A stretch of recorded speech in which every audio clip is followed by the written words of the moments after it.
esa información accesible como una parte importante de nuestros derechos, ¿verdad? La accesibilidad como un medio para alcanzar la educación inclusiva de calidad. Esta disertación estará a cargo de la magíster Rosario Galarza Mesa, quien ya ha venido desarrollando diferentes actividades con ICEDI, con IDA, con READIS. Ella es una experta en la materia de los derechos humanos y sobre todo cuando se habla de educación. Así que Rosario Galarza Mesa de Perú se va a dirigir a nosotros. Adelante, Rosario. Bueno, ante todo, buenos días. Muchas gracias a ICEDI Latinoamérica por permitirme estar aquí con ustedes. Bueno, en realidad mi exposición es una cuestión bastante teórica, pero muy importante porque nos permite entender por qué hablamos de accesibilidad. El hecho de que tengamos un seminario sobre accesibilidad de materiales, sobre tecnologías accesibles, nos pone a pensar ¿y por qué? ¿Y por qué hablamos de accesibilidad? ¿Por qué es solamente un derecho? ¿Es una condición? ¿Qué es? Lo que nos dice, en este caso, el Comité sobre los Derechos de las Personas con Discapacidad, que es el órgano que supervisa el cumplimiento de la Convención, nos dice que la accesibilidad en realidad es una condición, es un requisito indispensable para que las personas con discapacidad puedan participar de manera plena en la sociedad y para que puedan vivir de manera independiente y autónoma. Por lo tanto, al ser una condición, se necesita que todos los entornos, que todos los programas de comunicación, sistemas de comunicación sean accesibles para que las personas tengan las mismas oportunidades que las personas sin discapacidad. En tal sentido, al ser una condición, también es un principio y es un derecho. Es un principio porque forma parte de los 8 principios en los cuales se basa la Convención, está en el artículo 3, y es un derecho porque en el artículo 9 se habla justamente del derecho a la accesibilidad, entendiendo la accesibilidad no solamente como el acceso al entorno físico, que mucha gente tiene un poco la mala costumbre de entender por accesibilidad las rampas y los ascensores, no. La accesibilidad tiene que ver con las comunicaciones, con la información, con el acceso al transporte y a todos los bienes y servicios de carácter público. Independientemente de que una compañía sea privada o pública, si proporciona un servicio a todo el público, estos servicios o estos bienes tienen que ser accesibles para todos. Entonces, esto en primer lugar es importante porque los estados tienen que garantizar que las compañías privadas y públicas que ofrezcan servicio al público en general tienen que cumplir con estos estándares de accesibilidad, pero no solamente dictando normas para que se cumplan, sino estableciendo mecanismos de supervisión que puedan controlar, que puedan monitorear, que puedan vigilar que realmente se dé el cumplimiento de estas normas y que también sociedad civil, eso es lo importante, sociedad civil, nosotros podemos participar, debíamos participar en este tipo de mecanismos para realmente decirle al Estado si está cumpliendo o no con las normas de accesibilidad que ha dictado. La idea es que los edificios desde el inicio se construyan de forma accesible porque el presupuesto que se va a utilizar para eso va a ser mucho menor que adaptar después un edificio para que sea accesible. Entonces, la idea, según el comentario, el número 2 del Comité sobre Accesibilidad, es que los estados deberían imponer una sanción para cualquier edificio que se construya que desde su construcción no sea accesible. Por lo tanto, al ser una condición, debería cumplirse como condición que sea accesible. Y no solamente edificios. En este caso, las contrataciones públicas de telecomunicaciones deberían también tener en cuenta cuando contratan una plataforma que responda a estándares de accesibilidad. Igualmente, en el caso de páginas web, todas las compañías privadas y públicas deberían tener estándares de accesibilidad para que sus páginas web sean accesibles a todas las personas, a todos los usuarios por igual. Ahora, ¿cómo podemos esta accesibilidad transferirla al tema de la educación inclusiva, que es lo que nosotros como educadores, como padres de familia o como personas con discapacidad nos interesa? Bueno, el Comité sobre los Derechos de las Personas con Discapacidad elaboró en el 2016 una observación general número 4 que justamente explica en detalle lo que la Convención habla en su artículo 24 de educación inclusiva.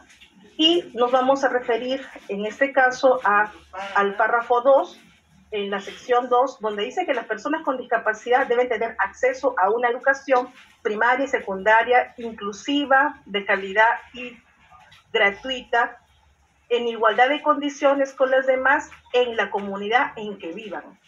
Miren qué importante, en la comunidad en que vivan, gratuita, de calidad. Y el comité, ¿qué es lo que nos dice? Lo que nos dice es que para poder determinar nosotros que esta educación inclusiva realmente sea o no de calidad, lo que va a tomar el comité como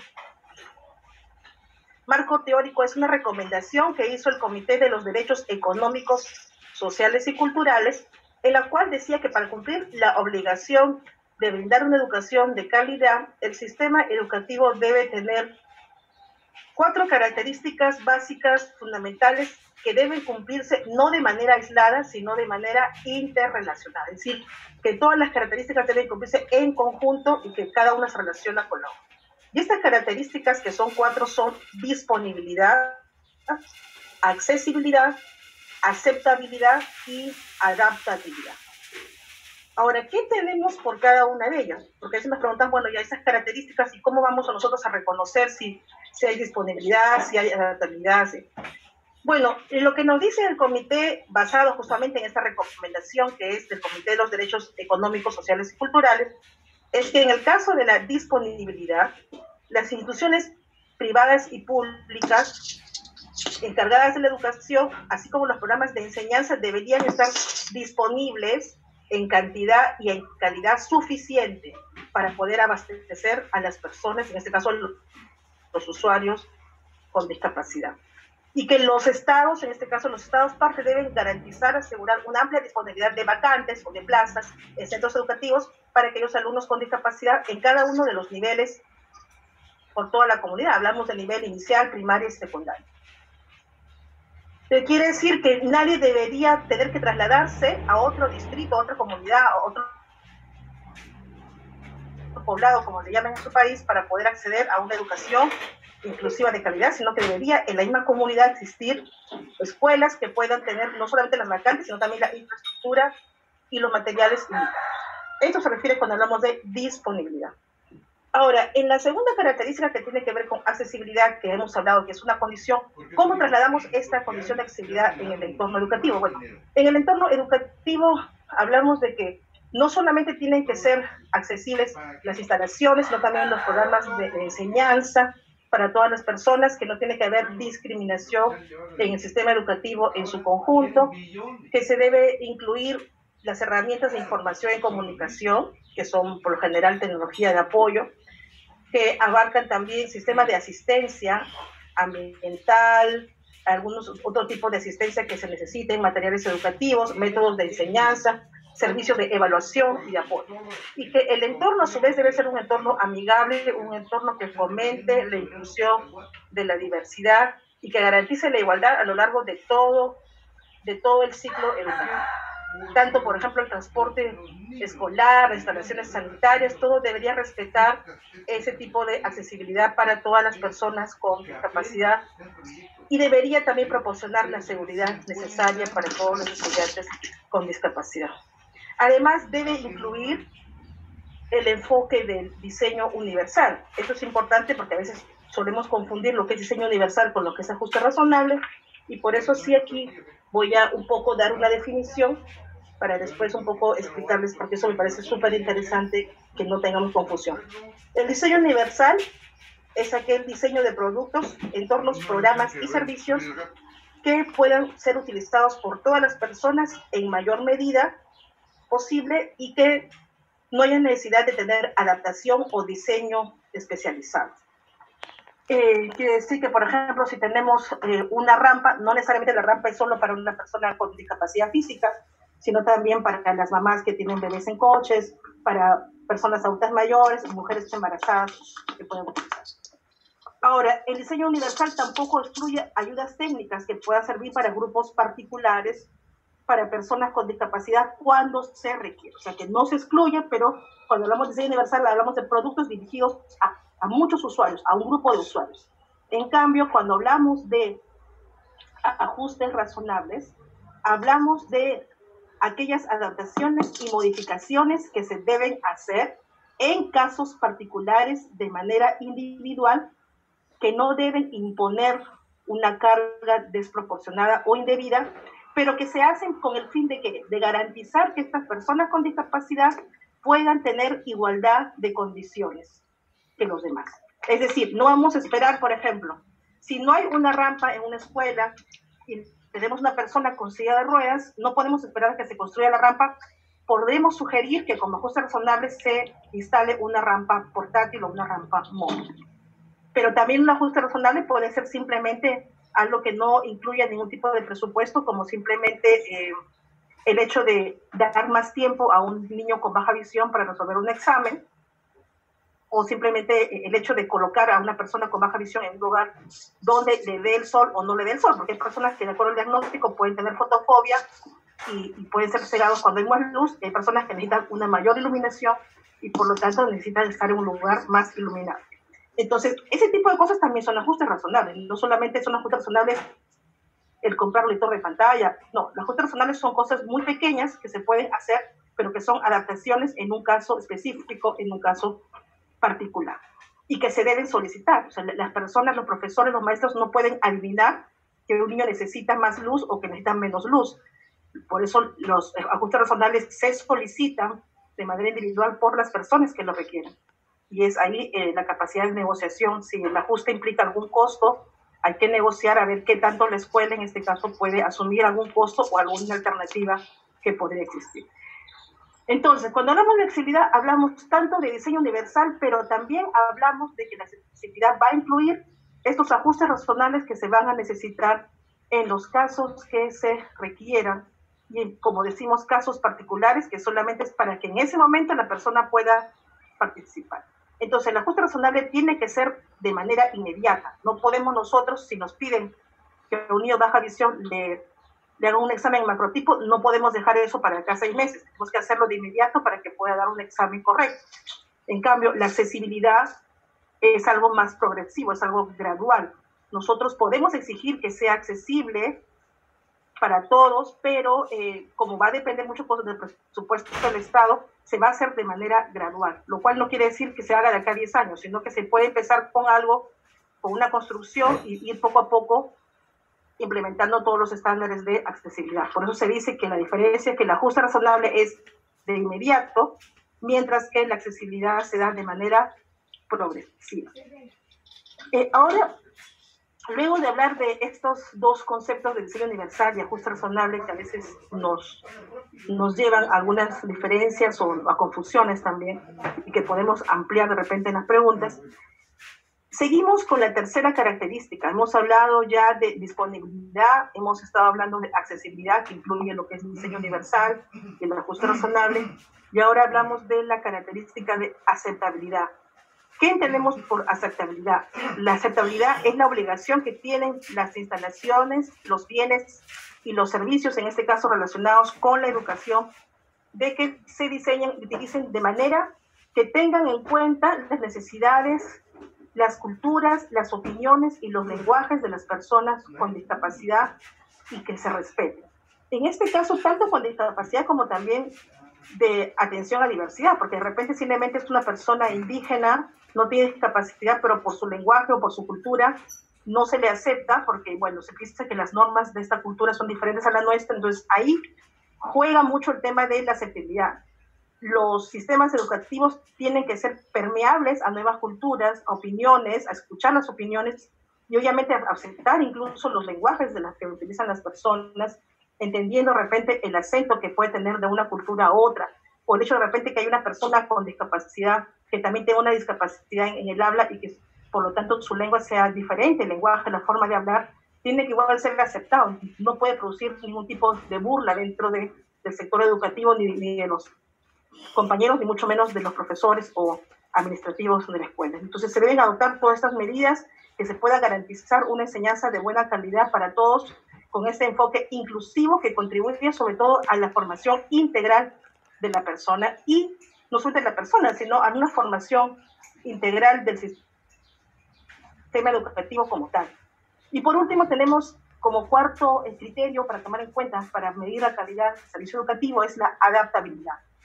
El comité, en este caso el Comité sobre los Derechos de las Personas con Discapacidad, alienta a los gobiernos a que se adopte lo que es el enfoque de diseño universal para el aprendizaje, más conocido como el DUA por el sector de docentes, que consiste en un conjunto de principios que de alguna forma estructuran las acciones de los maestros y del personal para crear entornos de aprendizaje adaptables y desarrollar formación y la competencia de los alumnos. Responde a diversas necesidades de todos. Quiere decir que tiene tres principios fundamentales: presentación de contenidos en diferentes formatos, llámese el formato no solamente escrito, sino también video y también otro tipo de formatos. Y luego también tiene la posibilidad de que los alumnos se expresen, no solamente de manera escrita, sino también por medio de un video, una representación, y que sean evaluados también usando este tipo de formatos, que no tiene que ser simplemente a través de un examen de opción múltiple o un examen para desarrollar, sino puede ser a través de la creación de un video, la creación de una diapositiva o de un audio, algo que puedan realmente ellos mostrar lo que han aprendido. Entonces, tenemos que los profesores actualmente no están acostumbrados a utilizar, sobre todo en América Latina, el diseño universal de aprendizaje. Es muy difícil. La mayoría todavía sigue utilizando la pizarra, la tiza, incluso algunos. Y bueno, y hasta les cuesta mucho usar el Internet. Recién ahora que estamos en esta pandemia, y pongo un paréntesis aquí, como que están tratando, digo tratando, porque yo tengo el caso de mi hijo que está, y no todos los profesores dan clases por Internet, porque la gente no está acostumbrada a dar clases por Internet o no sabe cómo hacerlo, porque sencillamente están siempre esquematizados en el método tradicional.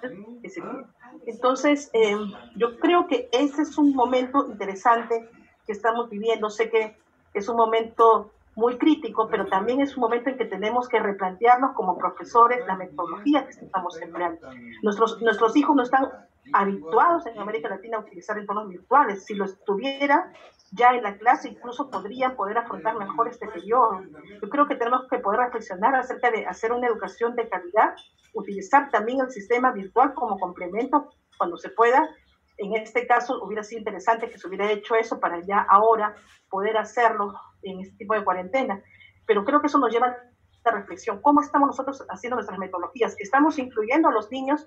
¿Estamos realmente adaptando? ¿Estamos usando el diseño universal de aprendizaje, que no implica tampoco cambiar totalmente lo que hacemos? Simplemente es un poco de creatividad, un poco de poder adaptar eso que tenemos a otro tipo de formas de poder presentarlo. Entonces yo creo que les dejo un poco con esta reflexión. Esos criterios de disponibilidad, accesibilidad, aceptabilidad y adaptabilidad que tenemos que utilizar para poder medir si realmente la calidad de la educación que nosotros impartimos como maestros o que nuestros hijos reciben como padre de familia es realmente una educación de calidad que cumple con los estándares que dice la Convención y que también dice el Objetivo de Desarrollo Sostenible número 4 de la Agenda 2030, educación inclusiva, equitativa y de calidad. Y pensemos entonces, no podemos dejar a los niños con discapacidad atrás, no podemos ser nosotros cómplices de que eso ocurra. Como maestros tenemos que empezar a cambiar eso.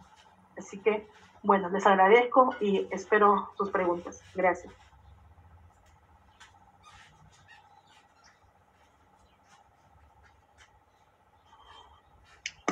Gracias, Rosario. Muy importante esta explicación. A lo largo de tu ponencia habían un par de comentarios que no había presentación. Rosario Galarza va a compartir posteriormente con nosotros la información de las recomendaciones, la 2 y la 4, y todo lo que nos ha estado contando para que ustedes cuenten con esta información. Sabemos que lo importante que es para cada uno de nosotros, ¿verdad? Luego de haber caminado un poco por lectores de pantalla, por tener algunos criterios pedagógicos basados ahora en derechos, realmente vamos a abrir el micrófono para aquellas manos que se levanten. Rogamos, como lo hicimos la vez pasada, que sus preguntas estén hechas de una manera concreta, ¿sí? Directa.